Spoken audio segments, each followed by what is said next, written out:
Hello जी, नमस्कार साथियों। Envira online education platform पर मैं राकेश चौहान आपका हार्दिक स्वागत करता हूं और मैं जनरल साइंस की अगली सीरीज़ में आज आपके लिए लेकर आया हूं पार्ट 6 इलेक्ट्रिक करंट यानी विद्युत धारा हमारे चल रहा था। इससे पहले हमने विद्युत धारा के 5 पार्ट पढ़ लिए थे। छठा पार्ट बेहद इंपॉर्टेंट है। इसमें हम पढ़ेंगे शुष्क सेल क्या होता है और इसका कैथोड एनोड किसका बना होता है, इसमें पेस्ट किसका बना होता है। फिर हम पढ़ेंगे विद्युत शक्ति और इस लेक्चर में हम चुंबक के बारे में भी सामान्य जानकारी जानेंगे। तो आज मैं स्टार्ट करने जा रहा हूं शुष्क सेल। यह प्राथमिक सेल का उदाहरण है। यह प्राथमिक सेल का उदाहरण है, यानी आपको याद रखना है ये किस प्रकार का सेल है, प्राथमिक सेल। अब मैं इसकी बनावट बना रहा हूं आपके सामने। इन्हीं को देख के आपको पॉइंट याद करने हैं। इनका जो सबसे बाहरी शिरा होता है,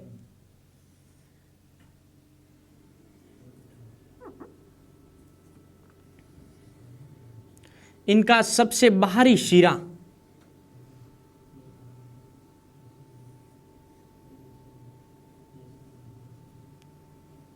बाहरी शिरा ये वाला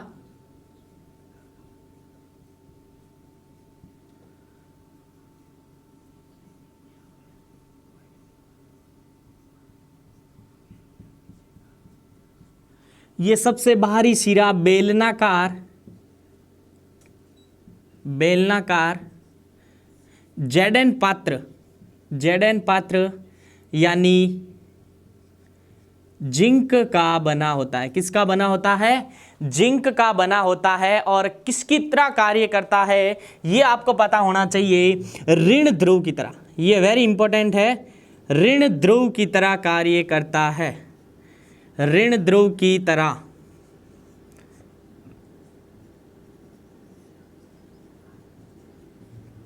कार्य करता है, यानी सबसे बाहरी आवरण जेडन यानी जिंक का बना होता है जो ऋण ध्रुव की तरह कार्य करता है। अब मैं बात करूं, जस्ट आप इसके अंदर जाओगे, यानी ये आंतरिक पृष्ठ,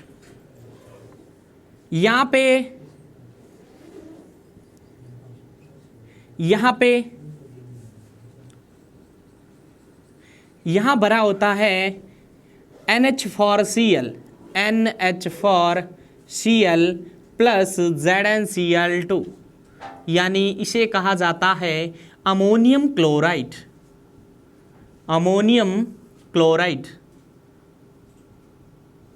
एक आपको इसका अन्य नाम याद रखना है, इसे कहा जाता है नौसादर। और मैं बता दूं यह एक भौतिक परिवर्तन का उदाहरण है। किसका उदाहरण है? भौतिक परिवर्तन। आपको कोई पूछ ले नौसादर किस प्रकार का उदाहरण है, तो भौतिक परिवर्तन का इसका फॉर्मूला सूत्र अमोनियम क्लोराइड और रासायनिक नाम अमोनियम क्लोराइड, सूत्र NH4Cl। और ये जिंक क्लोराइड ये भी एक लवण ही है। अब बात करूं, जब जस्ट आप इसके और आंतरिक दीवारों पे जाओगे तो यहां वेरी इंपॉर्टेंट है, वैद्युत अपघट्य के रूप में ये पूछा जाता है।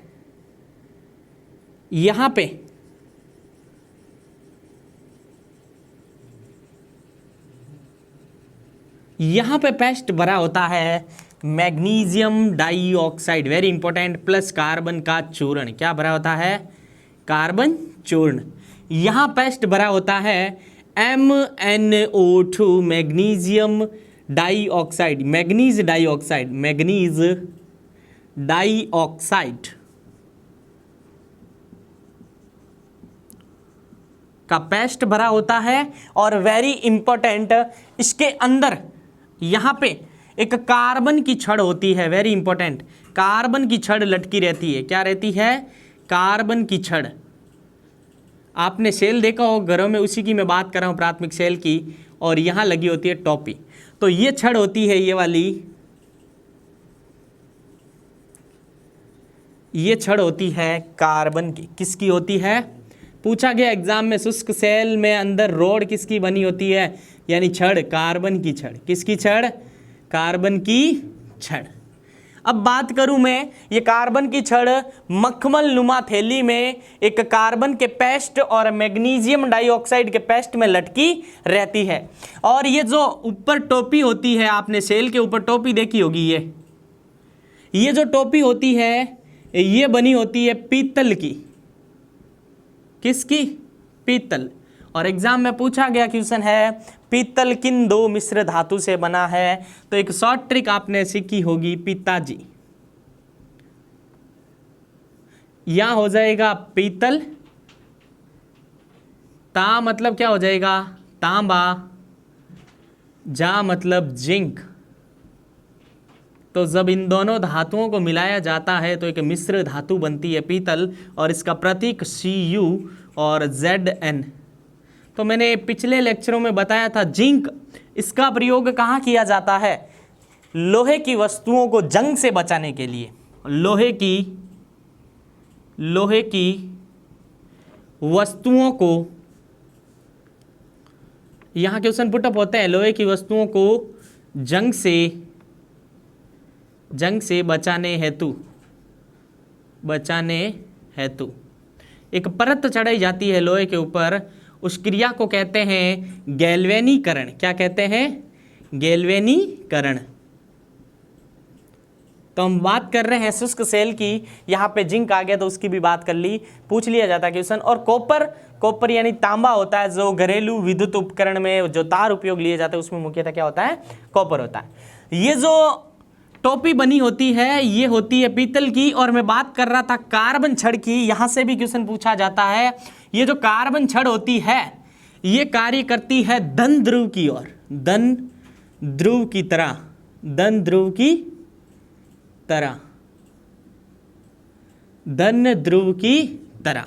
अब एग्जाम में क्वेश्चन पूछा जाता है कि कैथोड पे कौन होता है और एनोड पे कौन होता है।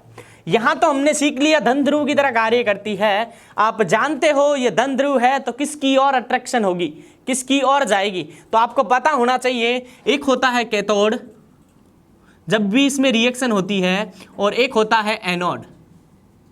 एक होता है कैथोड और एक होता है एनोड।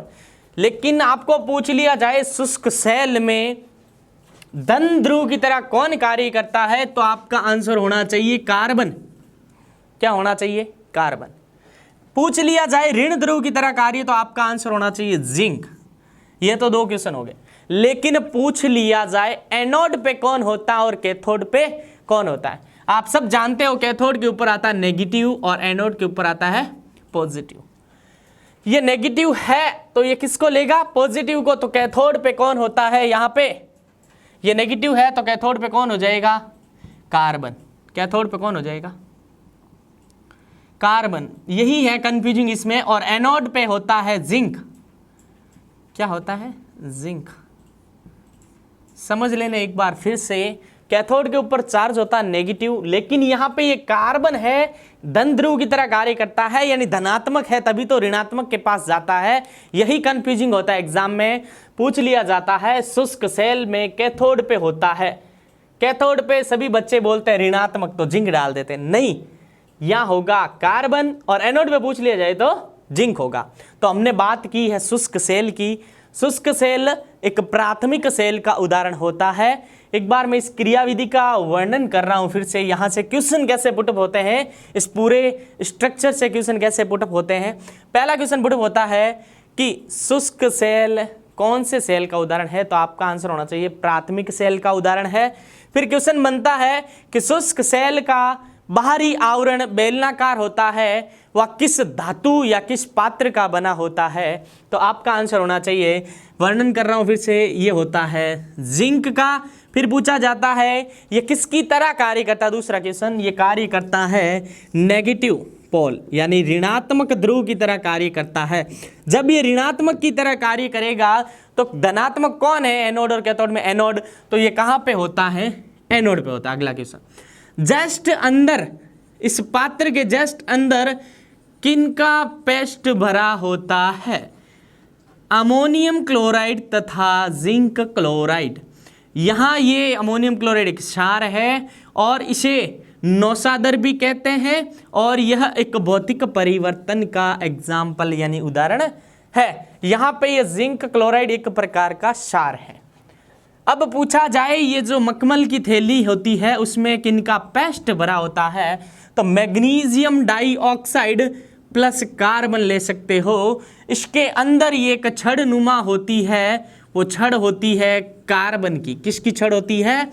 कार्बन की छड़ होती है, जो धनात्मक ध्रुव की तरह कार्य करती है, और धनात्मक ध्रुव है तो किसके पास जाएगा? एनोड पे। तो पूछा जाता है शुष्क सेल में एनोड पे कौन होता है, तो आपका आंसर होना चाहिए कार्बन होता है। फिर इसके सबसे ऊपर ये टोपी लगी होती है, ये किसकी बनी होती है? पीतल की। पीतल एक मिश्र धातु से बना होता है, तांबा व जिंक से। तांबे का प्रतीक भी पूछा जा सकता है Cu और जिंक का प्रतीक Zn। प्रतीक उन्हीं परमाणुओं के पूछे जाते हैं जो ज़्यादातर हमारे साइंस में यूजेज होते हैं। वैसे तो 118 19 है परमाणु, उन सब के नहीं पूछे जाते हैं। जैसे हमने ये शुष्क सेल पढ़ा, यहाँ कॉपर यूज हुआ, तो आप साथ में याद कर लो, जिससे आप पूरे परमाणु को याद आसानी से कर पाओगे। यानी तांबा, Cu और जिंक हो जाएगा Zn। और Zn का उपयोग लोहे की वस्तुओं को जंग से बचाने हेतु किया जाता है, और इस प्रक्रिया को बोला जाता है गैल्वेनीकरण। तो इस प्रकार हमारे प्राथमिक सेल का शुष्क सेल यहाँ पे पूरा हुआ। और आगे हम पढ़ेंगे विद्युत शक्ति। तो अब हम पढ़ेंगे विद्युत शक्ति क्या होती है? Electric power. इलेक्ट्रिक पावर, विद्युत शक्ति। अगर मैं यहाँ से इलेक्ट्रिक वर्ड को हटा दूँ तो शक्ति का मतलब आप सभी जानते हो कि क्या होती है शक्ति। अलग अलग व्यक्तियों की पावर अलग अलग होती है, यानी कार्य करने की दर क्या कहलाती है? शक्ति। यानी आपको कोई कार्य दिया गया है, अगर उसको आप 10 मिनट में कर लेते हो, और वही कार्य अगर किसी और व्यक्ति को दिया गया है तो वो करता है 30 मिनट में, तो यानी आपके कार्य करने की क्षमता अधिक है, यानी आपकी शक्ति अधिक है। यानी आप कम समय लेते हो। जितना समय कम लिया जाता है किसी भी कार्य को करने में, ध्यान से सुनना, जितना कम समय लिया जाता है किसी भी कार्य को करने में, उसकी शक्ति उतनी ही अधिक होती है। यानी कार्य करने की दर ही क्या कहलाती है? शक्ति कहलाती है। अगर इसी को रिलेटेड करूं इलेक्ट्रिक से, यानी विद्युत से रिलेटेड करूं, यानी आपके पास कोई परिपथ है, और परिपथ है, जाहिर सी बात है उसमें विद्युत धारा का क्या होगा? प्रवाह होगा। यानी किसी परिपथ में अगर विद्युत धारा प्रवाहित की जाए तो प्रति सेकंड कार्य करने की दर, यानी प्रति सेकंड इलेक्ट्रॉनों को ले जाने की दर क्या कहलाती है? विद्युत शक्ति। यानी विद्युत परिपथ में प्रति सेकंड कार्य करने की दर क्या कहलाती है? विद्युत शक्ति। तो शक्ति की बात करने से पहले मैं आपको एक, इसी चैप्टर में आपको पढ़ाया था विभवांतर। आपको याद होगा विभवांतर के फॉर्मूले के अनुसार, इसमें केवल आपको फॉर्मूले याद रखना। विभवांतर, एक विभवांतर का फॉर्मूला लिखा था VA बराबर किया गया कार्य, जिसको आप किससे लिखते हो? W से बटा समय, जिसको आप किससे लिखते हो? सॉरी, किया गया कार्य बट्टा आवेश को ले जाने में। किसको ले जाने में? आवेश यानी Q को ले जाने में। तो क्या आप यहाँ से W की वैल्यू निकाल सकते हो? यहाँ से W की वैल्यू आएगी हमारे पास W बराबर V इंटू Q। इसको मैं दे रहा हूँ समीकरण 1। और हमने इस चैप्टर के पहले पार्ट में पढ़ा विद्युत धारा, electric current. We know that, यानी हम जानते हैं, फॉर्मूला इंपॉर्टेंट है यहाँ पे। वी नो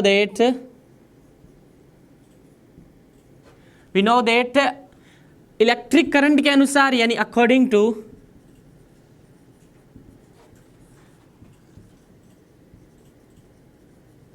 इलेक्ट्रिक करंट, यानी विद्युत धारा के अनुसार क्या जानते हो आप? I बराबर Q बट्टा T।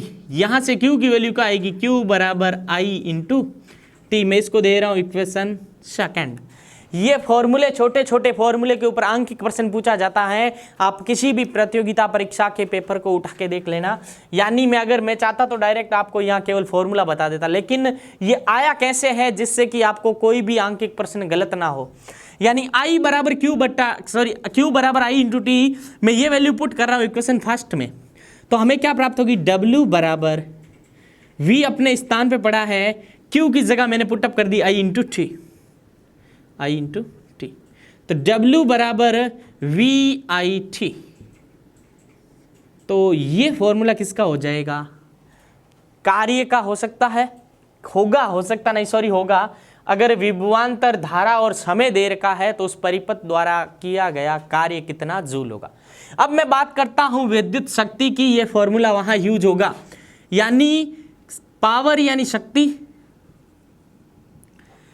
शक्ति क्या होती है? आप कार्य कर रहे हो और कितना समय ले रहे हो, यानी कार्य और समय का अनुपात ही क्या कहलाती है? शक्ति। तो शक्ति हो जाएगी W बटा T, यानी P बराबर W बट्टा T।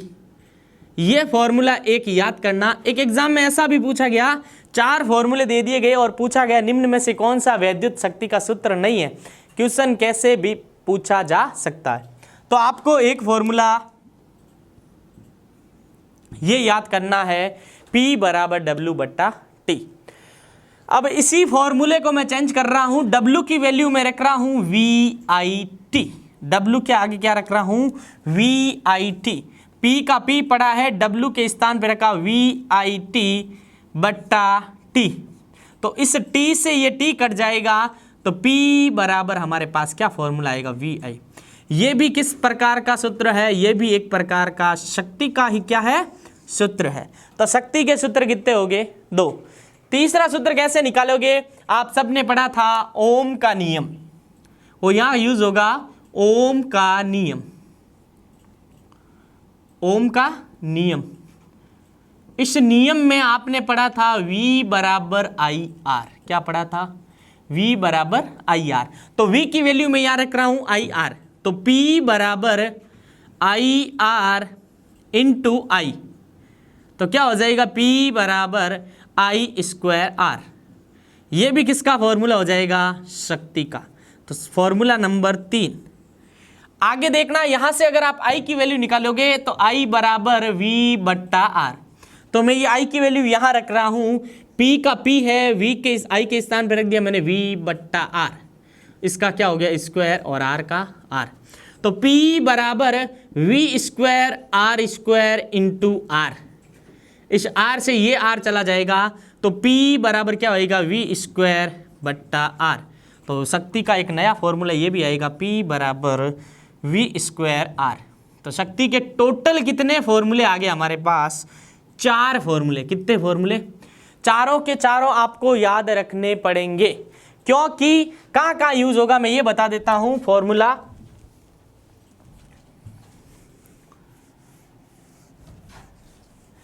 अगर आपको ये वाला फॉर्मूला मिले, P बराबर W बट्टा T, पहले मैं शक्ति का मात्रक निकाल दूंगा इससे, तो आपको ये याद रखना है P बराबर W बट्टा T। जब W का अर्थ क्या होता है? जब कार्य आपको क्या हो?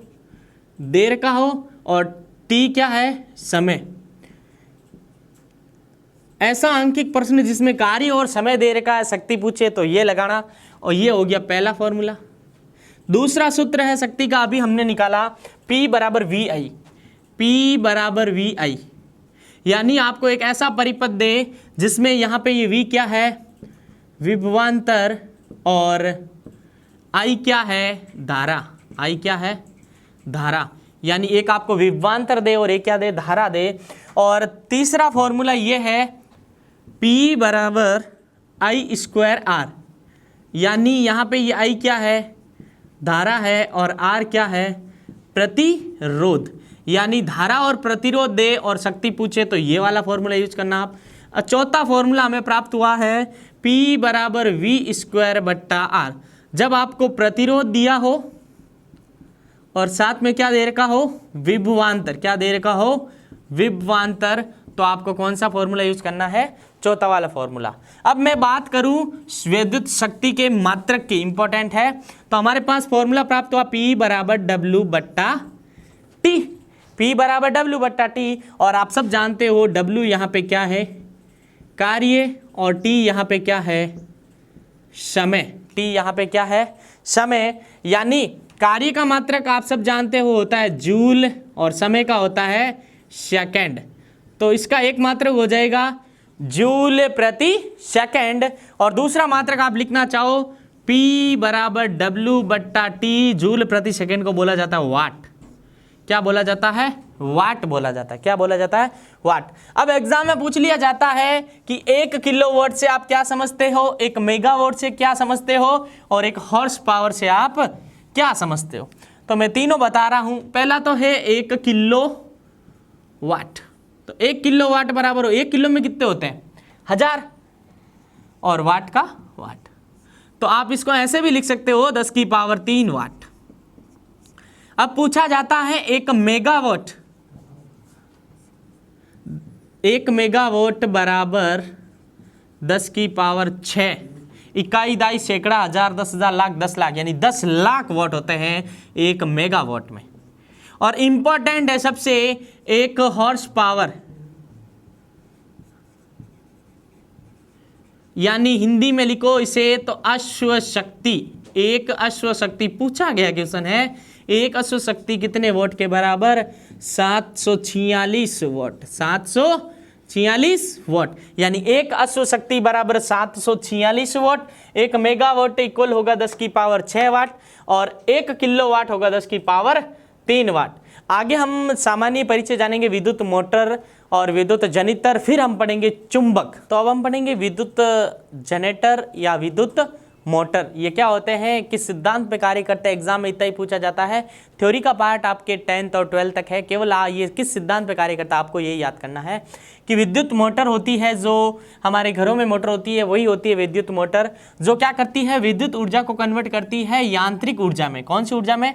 ये याद रखना, ये पूछा गया क्वेश्चन है कि विद्युत ऊर्जा को यांत्रिक ऊर्जा में बदलने का कार्य ऑप्शन में दिया जाता है डायनेमो, विद्युत जनित्र, विद्युत मोटर। तो आपका आंसर होना चाहिए विद्युत मोटर। आगे मैं बात करूं विद्युत जनित्र की, ये इस मोटर के क्या होता है, उल्टा होता है। ये यांत्रिक ऊर्जा को विद्युत ऊर्जा में बदलता है, और इसका क्वेश्चन पूछा गया है। इसका अन्य नाम आपको याद रखना, इसे कहा जाता है डायनेमो। क्या कहा जाता है? डायनेमो। और ये हम आगे पढ़ेंगे विद्युत चुंबकीय प्रेरण सिद्धांत। तो ये किस पे कार्य करता है, आपको केवल नाम याद रखना है, विद्युत चुंबकीय प्रेरण सिद्धांत पर कार्य करता है। कौन कार्य करता है? विद्युत जनित्र। तो हमने विद्युत मोटर पढ़ा है जो विद्युत ऊर्जा को कन्वर्ट करता है यांत्रिक ऊर्जा में, और फिर पढ़ा विद्युत जनित्र जो यांत्रिक ऊर्जा को करता है विद्युत ऊर्जा में। तो अब हम स्टार्ट करेंगे विद्युत चुंबक। तो अब हम पढ़ेंगे चुंबक, बेहद शानदार टॉपिक है। तो चुंबक क्या होता है? चुंबक लोहे की वस्तुओं को आकर्षित करने का गुण क्या होता है? चुंबक कहलाता है। किसी भी वस्तु जिसमें जो लोहे की वस्तुओं को आकर्षित करेगा वह क्या कहलाएगा? चुंबक कहलाएगा। चुंबक की बात करूँ, इसका प्राचीन कहाँ से मिली गई है? चुंबक 600 ईसा वर्ष पूर्व मध्य एशिया में। कहाँ पे? 600 ईसा वर्ष पूर्व मध्य में मैग्नीजिया, यह है स्थान मध्य में, जिसे क्या कहेंगे? मैग्नीजिया। मैग्नीजिया का अर्थ होता है लोहे की वस्तुओं को अपनी ओर आकर्षित करने का गुण, यानी लोहे की वस्तुओं को अपनी ओर आकर्षित करने का गुण।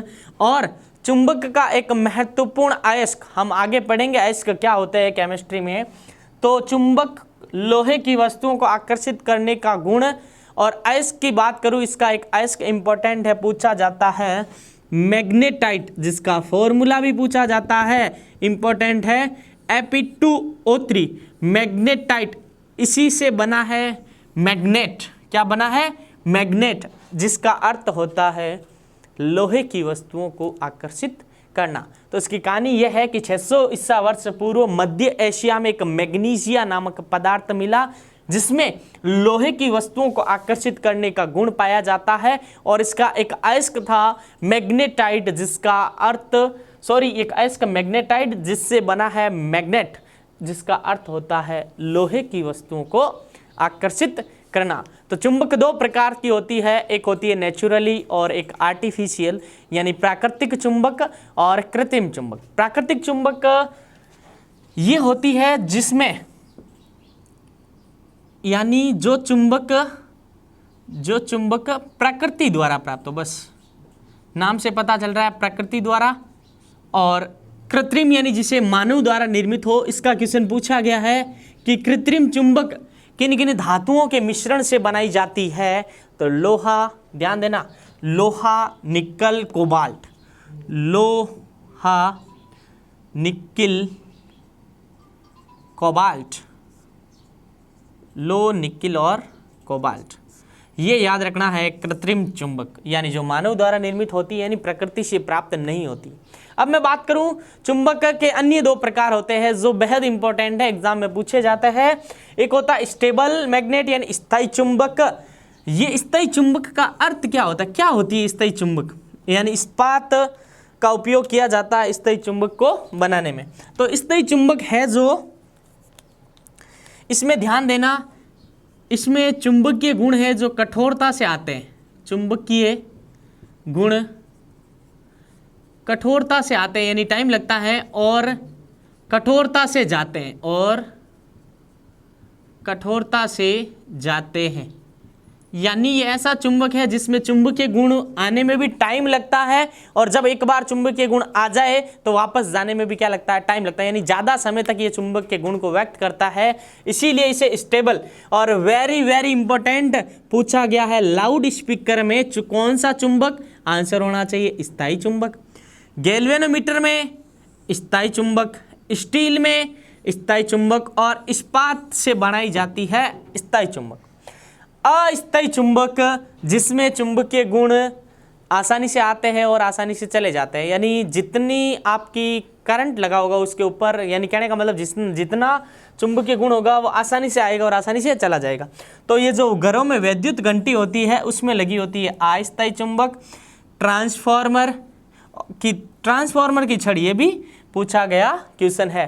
तो इस प्रकार आज की क्लास में हमने चुंबक क्या होते हैं, उनके प्रकार, विद्युत मोटर और एक बेहद इंपॉर्टेंट विद्युत सेल पढ़ा था। और आने वाली क्लास में हम चुंबक के गुण, चुंबकीय बल रेखाएं, चुंबकीय क्षेत्र की तीव्रता आदि का अध्ययन करेंगे। अगर आप एनवीरा ऑनलाइन एजुकेशन पर नए हैं तो चैनल को सब्सक्राइब कीजिए, और वीडियो के नीचे दे रखे लिंक से आप हमें फेसबुक और इंस्टाग्राम पे भी फॉलो कर सकते हैं। धन्यवाद।